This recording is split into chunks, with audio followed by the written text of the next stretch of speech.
One of the wonderful things about this job is it's very tedious working sometimes, and it's hard work, and especially if it's large. But I get to meet people like Mike Schmidt, great at what they do. Zenos Frudakis is known as the Monument Man. This is going to be 10 feet, and it's going to go to Lewiston, Maine, because he had a second fight there. That's Justice Ginsburg. That's in Madison. It's a bronze. And for the last 50 years, in his 250-year-old barn with 100-year-old clay, he sculpted heads. This one I like, of Amelia Earhart. Heroes, and the Hall of Famers you've seen standing at Citizens Bank Park, like his bronze Mike Schmidt, Steve Carlton, Richie Ashburn, and his black and white Robin Roberts. I told him instead of patinaing it, patina means the colors, I wanted it to be black and white because it's a reference to his time.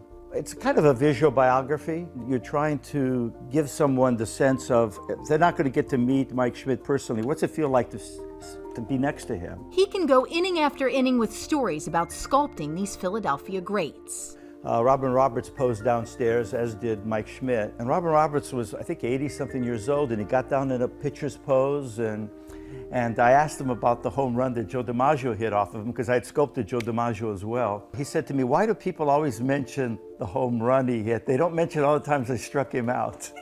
I said, that was great. Steve Carlton.